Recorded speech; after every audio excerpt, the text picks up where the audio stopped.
If you were caught up in a purge, how would you get through it? This time we follow multiple characters, highlight their mistakes, and decide on better tactics to survive, and ultimately beat the purge. Eva, her daughter Callie, and grandfather Rico boycott themselves at home just like every other year during the purge. Now, there are multiple things here that are very wrong that I think should and could be avoided. For instance, to block the windows with wood only is way too minimal and unprotective. That would not let me be in peace during this horrific event. I'm impressed our two characters are so cool with it. Also, having only one gun is a terrible idea, but later more to that. To elaborate real quick on the wood. Wood is inexpensive, but so is metal in reasonable quantities. Therefore, if I decided to stay at home during the purge, I would invest a lot into locking down my apartment as secure as possible. And so, instead of using relatively thin wood, just like our ladies do, I would use mainly steel, just like Dr. Neville in I Am Legend. Around each window, I would furthermore fixate a metal frame onto which I can solder additional metal bars for extra security. The frame can also be reused every year because I do want to enjoy some sunlight during the rest of the year. Always remember the vitamin D, guys. So, my point here is, using wood is not ideal. As we can see in the movie, one can easily shoot through it with common firearms. You see, the defense construction should be your top priority. It must be prepared ahead of time. And additionally, think of solutions if your defense should be broken. What do you do? How do you re-secure? There are multiple options for that, and I will tell you my ideas for this after we talk about the guns. In the movie, our two ladies only use one gun, which they don't even bother to carry with them. Obviously a dumb and unnecessary mistake you want to avoid. Plus, having only one gun is just not a good idea, because most purgers are seriously armed and often purge in groups. But perhaps you don't have sufficient funds for better firearms. And if that's the case, then I can't blame you for that. But what else could you use to secure or re-secure your survival? Well, let me introduce you to this. The Budget Purge Survival Amazon Buying List for those with limited resources. Aluminium baseball bats for the swingers out there. 4 gallons of petrol because fire never fails to impress. Tactical knives, your multi-purpose friends. Tasers for a shocking effect. Metal wire for all 007 fans out there. And Cheetos because snacking is important. So to sum up real quick, the big lesson here is always carry your weapons and hide others around the apartment.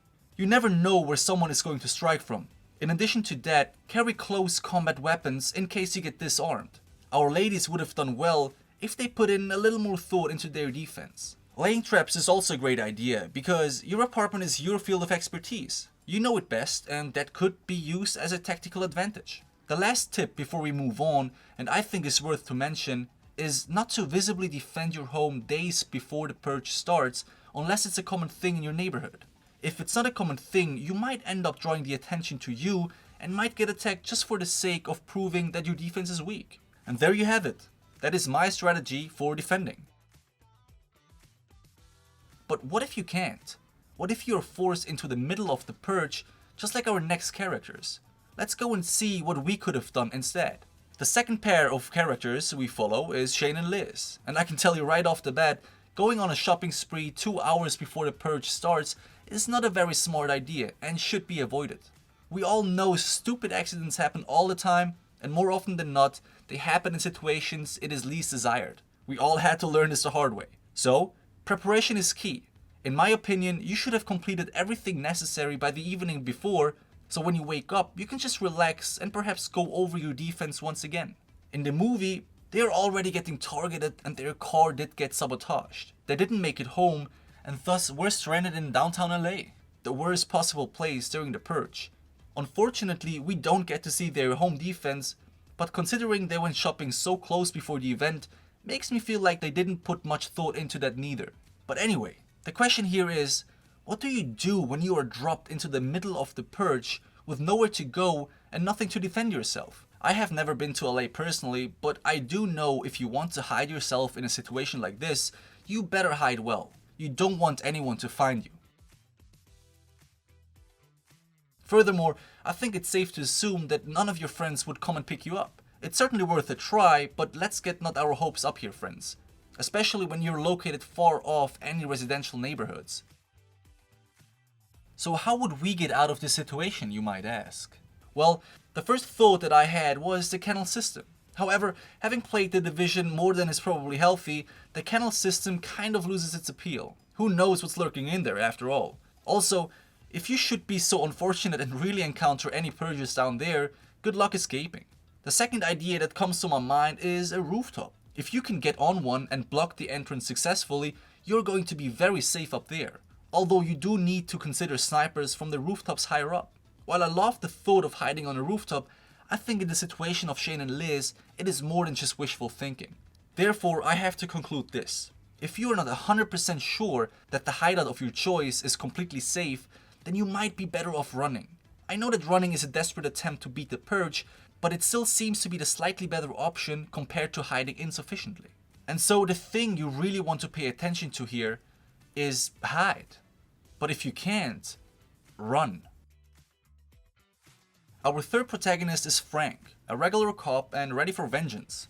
His goal: kill his son's killer. Now if you do want to partake in the purge, you better be ready. And what I mean is, get guns. Lots of guns. And have a plan. While most hunt in teams, Frank goes all Terminator. He has enough guns for a small death squad and his vehicle is armored, a must if you go for a night ride during the purge. Nevertheless, he should and probably could have placed stronger armory around the motor hub of the car. Because if that one fails, it's hasta la vista baby. And it does fail in the movie, but before we get to this point, all of our protagonists have to meet and team up first. Frank drives by when Eva and Liz get dragged out of their home. After what seemed to take hours, he finally decided to save them both. Meanwhile, Shane and Liz didn't find a good spot to hide and kept running. Good for them. Only to find Frank's car unlocked. Very nice. But Frank, I mean seriously? Leaving your car unlocked in the middle of the purge is where you're going? But whatever, you just saved 4 innocent people in 6 minutes and 30 seconds, so I can't blame you for it. Good job. But really, that's a big no-no for you out there. Close your doors. But leave the window slightly open if it's hot and you have a puppy in it. Thank you. Let's continue. As all of our protagonists finally meet, they make their way into the unknown. The car breaks down, like mentioned before, and they have to leave it behind. Frank is nice enough to hand each of our other protagonists a gun and wishes them good luck. Now, naturally, the others have no chance to survive this night without him. After all, he is the only one with real combat experience. Eva comes up with a genius idea. I think she must have read Dale Carnegie. Well, she tells Frank that if he takes them to her friend's house not too far away, he can have her car. A very smart move because, always remember, if you want something from someone, give them something in return first and you will receive what you seek after. Frank agrees and our protagonists make their way through the city to Tanya's home. 6 hours left until the end of this year's purge. All of our protagonists have still quite a long way in front of them, but eventually arrive at an abandoned truck where they are able to collect better weapons, which is always a great idea. Inside the truck, they come across unusual high technology. Especially the access to the CCTV system of the city causes them to wonder who lies behind all of this. Additionally, they realize that the death squad related to this truck was the same as the one that tried to kidnap Eva and Callie before, revealing a grand-scale plan to purge and implying there are more such trucks around. Eventually they get spotted and have to continue their journey to Eva's friend. But before we move on, there are multiple things here worthy to mention. If you need to travel long distances while the purge is taking place, there are several things you must pay attention to. First, be focused and don't talk needlessly. Second, always be ready to shoot. Third, cover each other if you travel with people. And finally, don't be a burden to others. All of these, let's call them the golden rules, can and will save your life. Unfortunately, all of our characters, apart from Frank, neglect them and almost cause all of them to get killed. Over and over again. Like mentioned before, hiding in underground systems is suboptimal because once you're found, you're dead. Besides, it is safe to assume that others would come up with the same idea, making it easy for purgers to target those areas in particular. And in the movie, we witnessed just that. When our characters enter the metro, they encounter multiple people, seemingly homeless folks, hiding there and trying to escape death. But it's no help. All of them get shot, burned, or driven over once the purgers enter. On their way through the subway, our characters escape some sickos on a beach buggy, chasing them with malicious intent. But they do survive the attack with minor damage taken. Shane gets shot and Frank rips open his knee, but both are okay and all of our characters make it to Eva's friend's apartment. Sheesh, what a ride, innit? Everything is just perfect at Tanya's apartment. Full glasses, stuffed plates, just what you want after escaping death so many times in just a few hours. It's a great way for our characters to unwind and enjoy the safe and cozy environment. They use the time to treat their wounds and have a chat, which I think is a pretty good idea. When you can afford it, take a break. Talk to each other. Treat the wounded. It lets you remain efficient and motivated, which is very important if your goal still lies ahead. However, it doesn't take long until the peace breaks. Frank finds out that Eva has lied to him about the car and gets furious, but seems to understand the necessity behind her lie. He packs his stuff and is about to leave when the madness of the Purge also arrives at this apartment. Lorraine, Tanya's sister, shoots Tanya because she cheated on her husband. She also tries to kill her husband, but fails as he takes Liz as a shield. Coward move, but it's life or death. I can't really blame him for it. Frank saves them once again, and all of our characters flee to the staircase, where Frank experiences a moral dilemma. I guess being a morally responsible dude doesn't go well with the desire to kill someone. Well, that's his problem, not mine. He eventually decides to assist our characters further, which is great. What is not so great is that all of them get caught and eventually get sold off at an auction for rich people. But let's go back a little. Why not say Tanya's apartment? Frank could have easily overpowered Lorraine and held her as a captive until the purge ended, which wasn't too far away at this point. I would have certainly considered to stay there, as the only other option would have been to go out again, and you really want to avoid being out there. However, we can see that when all of our characters make for their escape, the same death squad from before is about to raid the place, promising a sure death if our protagonists were to stay there. Let's move on though. The next chapter is fun, although it doesn't start very well. All of our characters find themselves on a stage with their hands cuffed behind their back. They get sold off to the highest bidder. Subsequently, all the hostages get released into what looks like a transformed factory hall.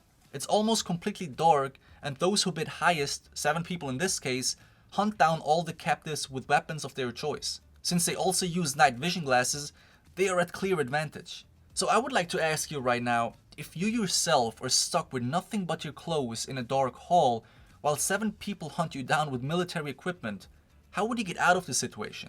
If you can come up with a creative idea, share it with us in the comments.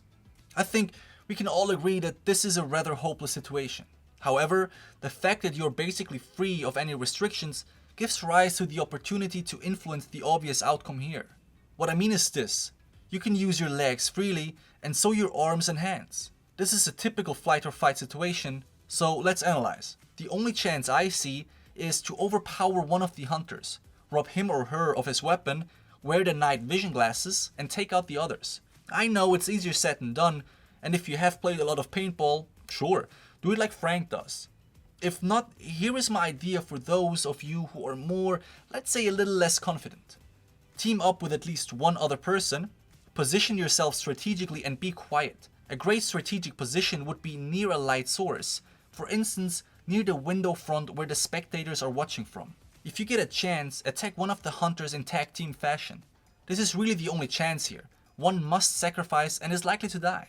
But once a weapon is secured, the chances rise from almost zero to actually feasible. Now, to lessen the chance of getting killed, you may consider using your clothes as decoy or even as tools to attack. If you normally wear a belt, you just won.